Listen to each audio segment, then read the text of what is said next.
The story of Southold Farm and Cellar has taken three bold turns, from the North Fork of Long Island to the Texas Hill Country and now to the vineyards of Bordeaux, France.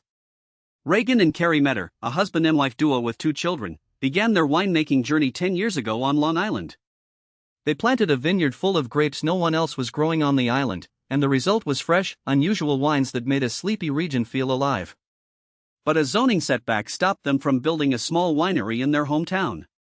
The Metters decided the best way forward was to start over, leaving their home, their kids, and everything behind to move to Texas's Hill Country.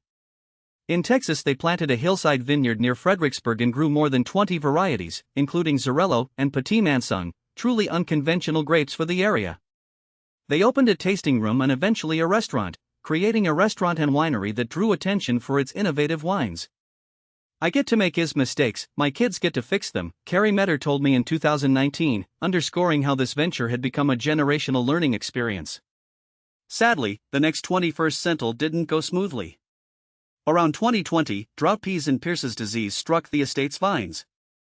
The disease can only be managed with systemic insecticides, but the Metters have always farmed organically and regeneratively, and they didn't want to use those chemicals. The effort to keep the vines alive strained their finances even more. Their restaurant business overloaded them, and to break even their wine operation would have needed to expand well beyond what they envisioned, requiring outside investors. Instead of scrambling for more capital, the Metters chose a different path. They sold almost everything they had, packed up their family, and embarked on a new, more ambitious adventure. In August 2023 they arrived in France, setting up _handler a new chapter in the Bordeaux wine region, hoping that the combined knowledge of botanical, acreage, and a passion for terroir will provide the third, perhaps final, chance at success. Southold's odyssey reflects the fragile balancing act of a small family wine business. Even when the winemaker's craft shines, the business side is still subject to holding a precarious line between art and commerce, weather, and health issues. This family's experience shows how one misstep, like a zoning decision or 2 major environmental hurdles, can force an entire way of life to move around the globe. As they settle into the vineyards of France, the Metters are ready to again explore the potential of a given site, a new terroir that pours itself into their price, that people that is the same family tradition.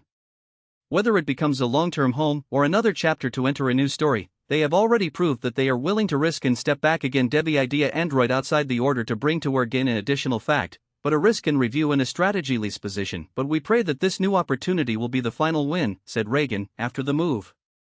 Through this story, listeners see a small family enterprise confronting zoning law, environmental disease, and the financial realities that many independent wineries face day after day.